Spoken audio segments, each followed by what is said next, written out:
In Makati, meantime, Senate Opposition Leader Juan Ponce Enrile denied any hand in the weekend uprising, but he admitted that Honasan saw him at his Makati residence 5 days before. He said he was there to congratulate him for having won his battle for the 24th seat in the upper chamber of Congress. Enrile concluded by pledging to continue his fiscalizing role in the halls of Congress. The amount of political pressure or even black propaganda will deter me from performing with earnestness, with dedication, and with every skill I can command my job in the opposition. My fervor in fiscalizing those in power shall be on the knees. I shall only bow to the judgment of history and to the sovereign will of the people. Meanwhile, Vice President Salvador Laurel criticized certain people in high places for mishandling the crisis. For one, he named Executive Secretary Joker Arroyo as one of the reasons for the tragic incident. It was allegedly Arroyo who blocked and removed certain important privileges that the soldiers previously enjoyed.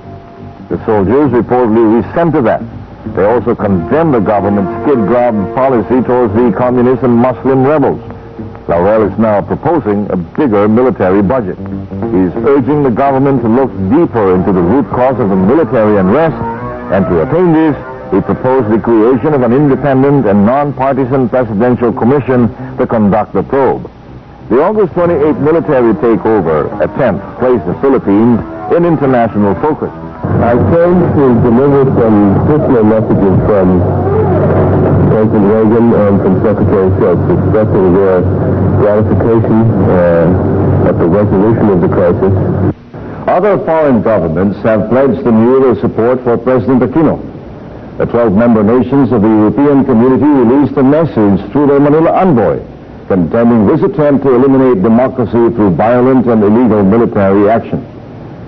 The Spanish ambassador to the Philippines sounded off the same support for the legal government of the president, and said he has been monitoring the events with great concern. Meanwhile, Australian Foreign Affairs Minister Bill Hayden was non-committal when asked if his country would provide military assistance to the beleaguered Aquino government. Hayden said Australia has already provided substantial increase in economic aid to the Philippines and will not consider interfering in its internal problems. The Australian, however, believes that the Philippine civilian government must be supported and must succeed because the alternative is quite unacceptable. The military uprising failed to accomplish anything else. The expected defection of troops loyal to President Aquino's government never came, save for a few instances.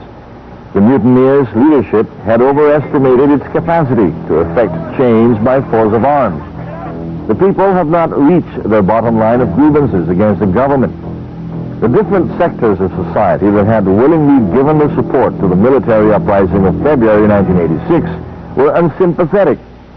This time, more than anything else, the August 28 military rebellion lacked the essential moral fiber to validate its definitions of democracy and reform. But the bodily and material wreckage it created and the public loss of confidence in its rebel cause cannot be underplayed. Whether or not it will serve as a much-awaited unifying factor in a steeply divided army and nation remains to be proven in the days to come. The coup has been crushed, but the crisis is not yet over. The rebel movement in the military has a host of grievances that must be addressed by those who are in a position to rectify the injustices that have been left to dissipate the confidence in our military leadership. But there is no way that force of arms can ever be justified in any attempt to seize power from a democratic government that has the popular support of its people and the rest of the world.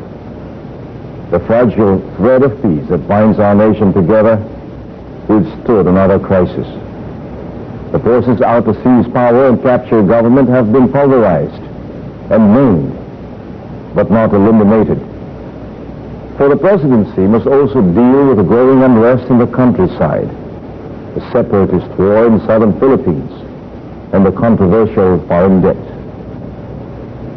The bottom line has been made.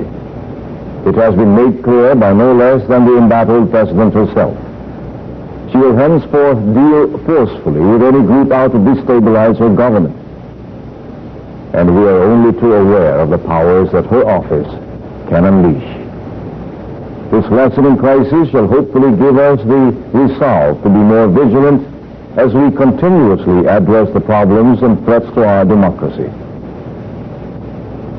I'm Angelo Costa, Jr., your host. For ABS-CBN News, thank you and good night.